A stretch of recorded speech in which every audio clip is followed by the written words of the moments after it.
Auxílio Brasil, que vai substituir o Bolsa Família, saiu a regulamentação desse programa. O que é essa regulamentação? São basicamente as regras, como vai funcionar. Então a Priscila Yazbek vai detalhar para a gente agora o que temos de informação até o momento.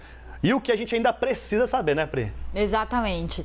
Bom, a gente separou algumas telas aqui para facilitar o entendimento, porque são várias novas regras, mas a gente vai citar as principais aqui. São esses três principais, aqui eu estou só com o primeiro, mas são três principais benefícios que formam o chamado núcleo básico do Auxílio Brasil. Então, essa primeira regra aqui prevê que as famílias com crianças de até 3 anos incompletos vão receber um auxílio de R$ 130 por criança e vai haver um limite de 5 beneficiários por família. Essa é uma das primeiras regras que foi chamada pelo governo de primeira infância. A segunda das principais regras desse núcleo básico é a composição familiar. Então, jovens de até 21 anos incompletos matriculados na rede pública vão receber R$ 65 por integrante. Queria só detalhar aqui alguns pontos dessa regra. Então, são famílias que têm gestantes ou pessoas de 3 a 17 anos de idade ou 18 a 21 anos de idade que estão na educação básica, então vão receber R$ 65. Isso é por pessoa, mas limitado a 5 beneficiários por família.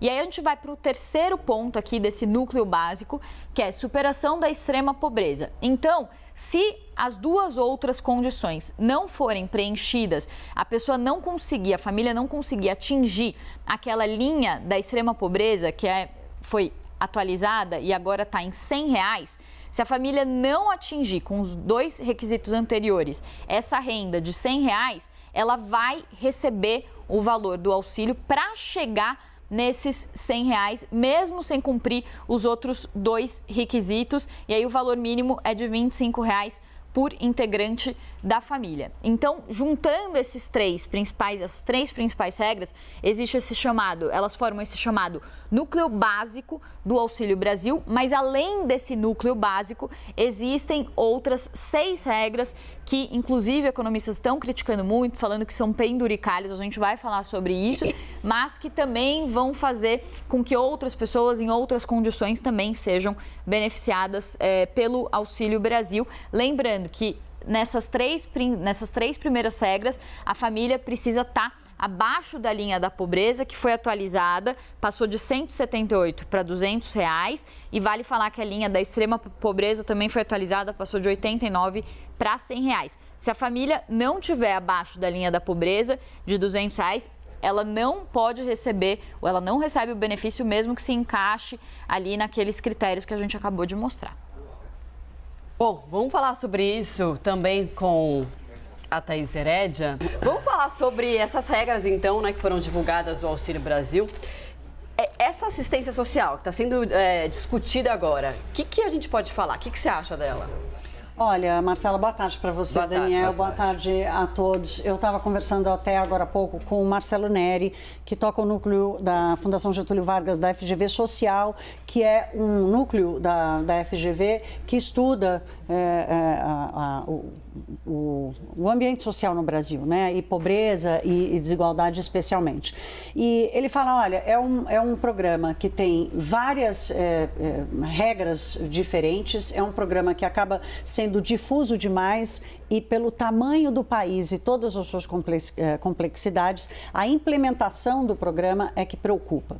Há um outro caráter que preocupa sobre o Auxílio Brasil, que é o fato dele ser ainda temporário. Ele vai valer até dezembro de 2022. E a partir daí, como é que ele vai funcionar? Uma terceira preocupação do Marcelo Neri, que ele divide com outros economistas também que acompanham os programas sociais no Brasil. Vai acontecer uma aglomeração de pessoas num vácuo vão ficar sem assistência. Hoje são 34 milhões de pessoas, a Priscila estava falando isso agora, vai voltar para 14 milhões de famílias para depois, em dezembro, tentar chegar a 17 milhões de famílias. A grande questão é o seguinte, a expectativa é que a retomada econômica fosse capaz de resgatar essas pessoas com o emprego, mesmo que fosse na informalidade. Mas o que nós estamos vendo agora da atividade econômica é um esfriamento e há uma grande dúvida se a dinâmica, se a velocidade, se o ritmo da retomada vai ser capaz de fazer esse resgate. Então, a questão da temporariedade, da complexidade da implementação, uma articulação necessária do governo federal com municípios, com governadores, programa para creche, por exemplo, né? Então, o Marcelo Neri lembrou hoje, né, do bordão do Paulo Guedes e do presidente Bolsonaro, menos Brasília e mais Brasil.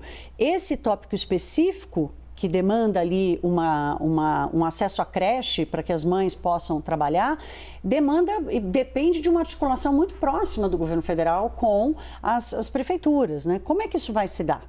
Então, é mais Brasil e menos Brasil ou mais Brasília, enfim. No final das contas, Marcelo, eu acho que nós aqui que acompanhamos isso de perto temos dúvida. Imagina as pessoas que recebem e vão ficar sem receber, né? Ou aquelas que acham que vão passar a ter direito e não sabem. Ou aquelas que não conseguem fazer um plano de curto, médio prazo porque não sabem como vai ser a continuidade disso em 2023. Então, essa incerteza, ela já é injusta para a sociedade como um todo. Imagine para as pessoas que estão em vulnerabilidade. Me chamou muita atenção aqui, a Priscila Yazbek falou muito bem disso, a linha da pobreza, da extrema pobreza, subiu. Então, esse é um dos problemas que a gente vê para a gente analisar quanto que vai ficar o valor, que ainda é uma interrogação. Pri, os outros problemas apontados por gente que estuda o programa, que viu de perto ali e fala assim, olha, o Bolsa Família não foi melhorado, pelo contrário. O que mais? Acho que tem a questão da educação, de saúde, isso é ponto importantíssimo de destacar. Exatamente. Queria destacar primeiro esse aspecto geral, e aí eu queria também acreditar quem que falou isso, né? Porque não fui eu exatamente que pensei isso, foi o Flávio Sireno, que é cientista política, a Carla Bronzo, que é também especialista em políticas públicas, Bolsa Família, são dois grandes especialistas em políticas públicas e nesse assunto sobre Bolsa Família. E o que eles falaram, né? Então, a Carla, por exemplo, ela falou que não se sabe exatamente qual que é a quantidade de beneficiários que vai se chegar com essas novas regras, que não se sabe exatamente qual que é o valor médio que vai se chegar, então tem ainda essa indefinição entre os economistas sobre o valor que vai atingir e a quantidade de beneficiários. E o que ela disse é que com essa questão que você colocou, Dani, de aumentar a linha de pobreza e linha de extrema pobreza, o que se sabe é que deve aumentar o número de beneficiários e o número de valor. A elegibilidade aumentou, mais gente entra no programa.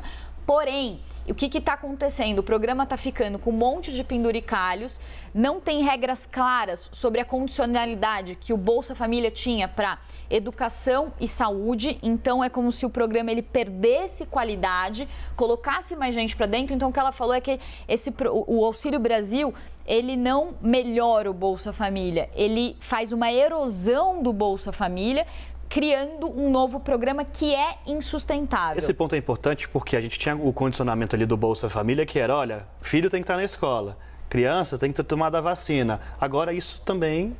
Eles têm ainda, assim, até o Flávio Sireno, ele explicou, o Bolsa Família, as regras do Bolsa Família foram colocadas no Auxílio Brasil. Ele está lá dentro, mas eles colocaram um monte de outros penduricalhos. E o que a professora Carla explicou é que, assim, ainda não se sabe exatamente qual que vai ser o papel da assistência social, esses detalhes que eram muito importantes no Bolsa Família, para, por exemplo, aquele assistente social que ia ali na casa das pessoas, ali, por exemplo, de uma criança que estava faltando na escola. E isso ainda não está claro, eles estão tentando entender. Então, assim, a percepção que ficou entre os economistas com quem eu conversei é que ainda está muito confuso. O programa ele foi segmentado em novas regras, então com isso, de certa forma, ele perde um pouco da objetividade. E dos 6 pontos, além daquele núcleo básico, daquelas 6 regras novas que eles criam, queria destacar um aqui, porque nosso tempo é curto, não vai dar para falar de todos. Mas um que eles destacaram, os 2, e que eles falaram que esse ponto, assim, é terrível, que é aquele chamado o Auxílio Criança, Auxílio Criança Cidadã, esse é o termo que eles usaram. Eles falaram que isso nada mais é do que um voucher creche. Então, eles pedem para as famílias que têm pais com carteira assinada, então precisa ter carteira assinada, daí eles dão esse auxílio creche, que vai ser de R$ 200 para que essas famílias que têm um integrante ali com carteira assinada pague uma creche privada. E pior, uma creche que é credenciada pelo governo. Então, isso vai incentivar... Mas qual governo? Credenciada por qual governo? Exatamente. Pelo município? E tem quem creche, cuida de né? creche são os municípios. Tem né? carteira assinada? Tem creche? Exato. Não, e quem vai fiscalizar, e assim, eles vão incentivando nessas várias regras, eles vão beneficiando quem está formalizado, que não é quem precisa de verdade do auxílio. Porque quem precisa do auxílio, quem precisa do Bolsa Família, não tem emprego. Então, essa não, é a questão. assim, quem é responsável por quê, né? Por qual atitude? O trabalhador brasileiro não é informal porque ele quer, ele é informal porque ele não consegue ser formalizado, né? Programa social, o sucesso do programa social é medido ao longo do tempo, por isso a crítica tão forte ao fim do Bolsa Família. E ele depende da estabilidade também da economia. Não adianta você criar um programa que tenha a melhor política pública reconhecida, mas num ambiente de absolutamente instabilidade, que é a grande preocupação de hoje. Então, quem vai ser responsável pelo quê? Como é que vai ser a articulação entre os entes federativos? É mais Brasília e menos Brasil ou o contrário, né? Então, isso tudo, quer dizer, na implementação de um programa tão emergencial, é que gera essa insegurança toda.